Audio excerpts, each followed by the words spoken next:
AutoCAD দিয়ে কেসিগেট design শিখুন খুব সহজেই। সর্বপ্রথম রেক্ট্যাঙ্গেল নিব, আর ইসি লেখে এন্টার। রেক্ট্যাঙ্গেলের shortcut key? আর ইসি। এখান থেকে একদিকে 8 ফিট কোমা আর একদিকে 7 ফিট, আশা করি পারবেন। অফসেটটা আমরা 2 ইঞ্চি নেব। কত ইঞ্চি নেব? 2 ইঞ্চি। এটা এখন এক্সপ্লোড করে দেব, মানে ভেঙে ফেলবো। এক্স লেখে এন্টার। এখান থেকে অফসেট 15 ইঞ্চি নেব। কত ইঞ্চি? 15 ইঞ্চি। এখান থেকে 15 ইঞ্চি।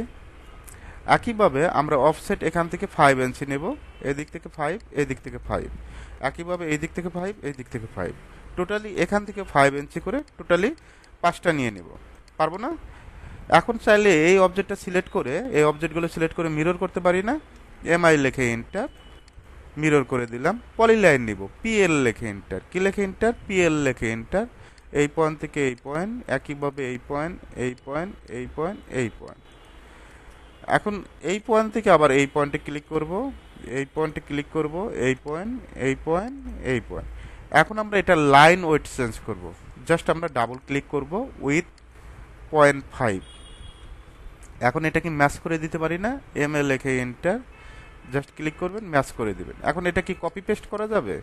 সিপি লেখে এন্টার। এই পয়েন্ট ধরে আমরা সুন্দরভাবে কপি পেস্ট করব। একইভাবে এই পয়েন্টে কপি পেস্ট করব, একইভাবে এই পয়েন্টে কপি পেস্ট করব। এগুলোকে আর রাখার প্রয়োজন আছে? প্রয়োজন নাই, ডিলিট করে দিব। এখন অফসেট এখান থেকে 2 ইঞ্চি। কত ইঞ্চি? 2 ইঞ্চি। এদিক থেকে 2 ইঞ্চি।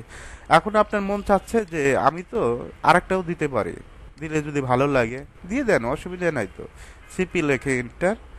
এখান থেকে সুন্দরভাবে এখানে দিয়ে দিবেন। যদি মনে করেন যে আরেকটা দিলে ভালো লাগবে, এখানে দিবেন। আরেকটা দিলে যদি মনে রাখে, এখানে আরেকটা দিয়ে দিবেন। একটু স্পেসটা অ্যাকুরেট করার চেষ্টা করবেন।